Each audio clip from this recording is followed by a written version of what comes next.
I am a member of Girl Guides. Whenever we go on camps, we mainly sleep in tents. However, these tents have been around for more than 20 years.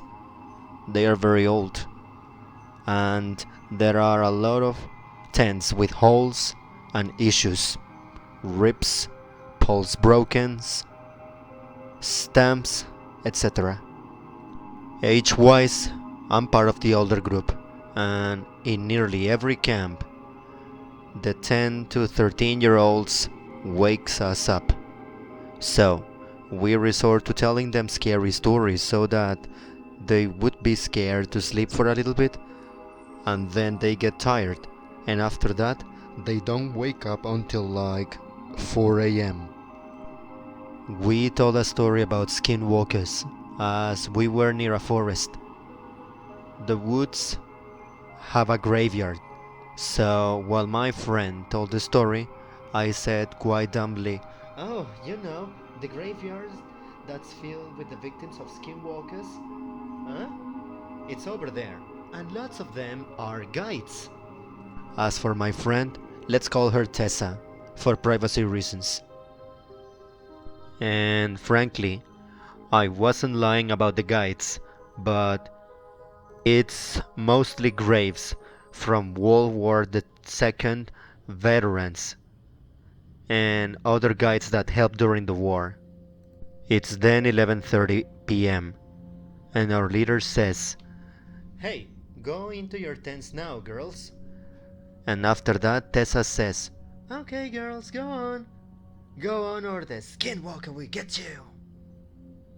Obviously, when you tell a bunch of 10-year-olds that it's a skinwalker in the forest, they are gonna sprint to their beds. So we laughed while they did that before we started walking in the opposite direction to go to our tents. It's now 1 a.m. and then we hear it. One of our girls is screaming her head off and banging on the tent door. I look at the door and then I look at my mates. One of my mates says, "For fuck's sake, just leave her. She'll stop bugging us." Now, depending on which girl it was, I would have opened the door. Then, we hear the scream again and it sounded like it was coming from the forest. My first thought is this: "Oh great, now she's pranking us." Then I hear the zip undoing on the tent, and the girl who I thought was screaming walked in. She was crying, so I go, "Hey, what's the problem?" And then she says, "I keep hearing something that sounds like me screaming, but it's not." After that, we hear it again, and I pull her into the tent, and Tessa started comforting her as I shut the tent quickly and grab a box of matches. I also took a knife with me. The older girls just kept the fire going. I grabbed the heaviest bag, and I grabbed a clip that was on the back, and I put it through the little hole on the zip. I look at the girl and she asked, "Hey, what's that?" I look at her and I said, "Hey, are the other girls asleep? Are you the only one awake? Did you zip up your tent?" She looks confused, and she says, "Yeah, I'm the only one up and I zip up my tent." Uh, okay, good. Try to fall asleep, alright? Nothing will happen if you are in this tent, alright?" She fell asleep shortly after, and Tessa asked, "Hey, what was that?" And to that I said, "I don't know, Tessa, but I will be ready." Despite not liking most of the young girls, I am very protective of them, and I have a strong maternal instinct. We would hear the distant screaming maybe 10 times before we sleep. The morning comes.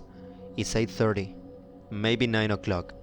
I didn't check the time as my first instinct was to take the knife and check out the tent. There were 3 claw marks of dirt. They were in the pack, not ripping the tent, but they were there. I woke up the girl who slept in our tent and I told her to sprint to her tent.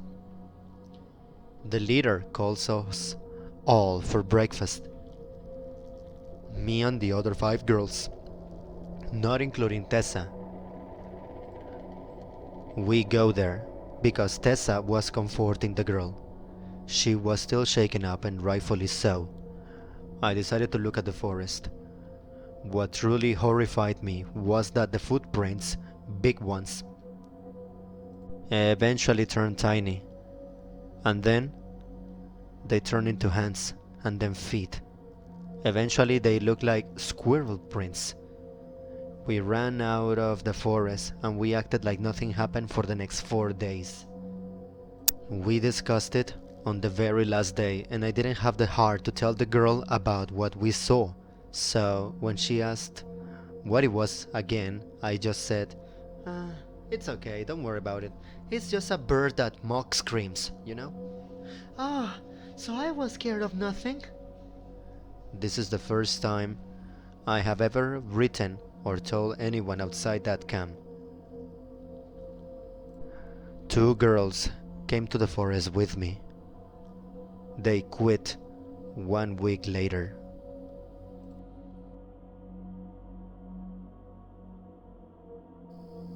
Years ago, I was chilling out with my family until we heard a blood-curdling scream.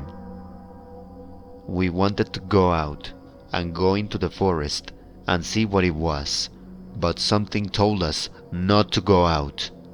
I don't know if it was a cougar, a coyote, or a skinwalker. Here's where it gets weird.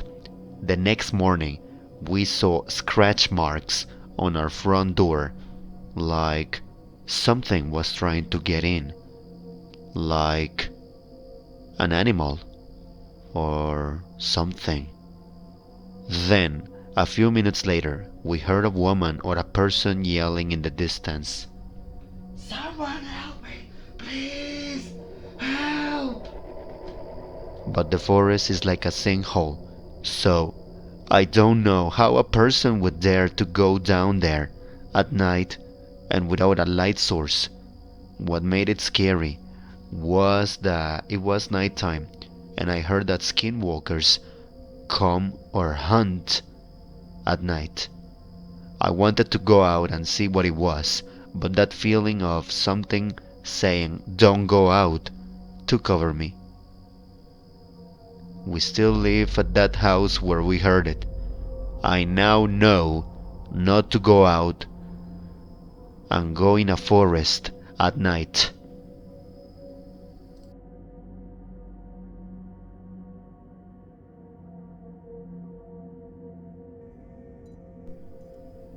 So, me and my older sister were home alone as our parents were out somewhere. We had 2 dogs at the time, a mini Aussie named Fancy and an Aussie blue heeler named Jasper. Now, where we lived isn't the woods, but rather somewhat out of a town in a small neighborhood. We let out our dogs in a small fence that my dad made for them.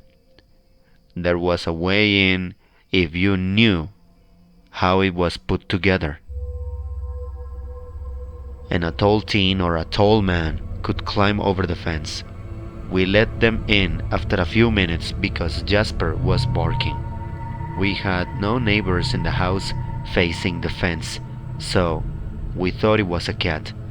Fancy and Jasper came in, but Fancy seemed off. She would normally go and lay down in her kennel or go to the food bowl. She was shaking and hacking a lot. Then there was more scratching at the door, and my sister opened it this time. Fancy came in and did the actual things that she did, and the one from before disappeared. Later that night, I heard a long-ass scratch down my back from somewhere, and none of my dogs did it. Going back to a couple of months before school started, I went to the bus. Debo cambiar esto. Going back to a couple of months before school started, I went to the bus stop in the morning at about 6:30, and it was still pitch black out. I had seen this huge shadow that looked like a humanoid on all fours, but with the face of an animal. The legs weirdly bent and the back arched. I knew this wasn't a dog because when a car drove by, it seemed as if it was walking towards me, but as soon as the light hit it, it ran.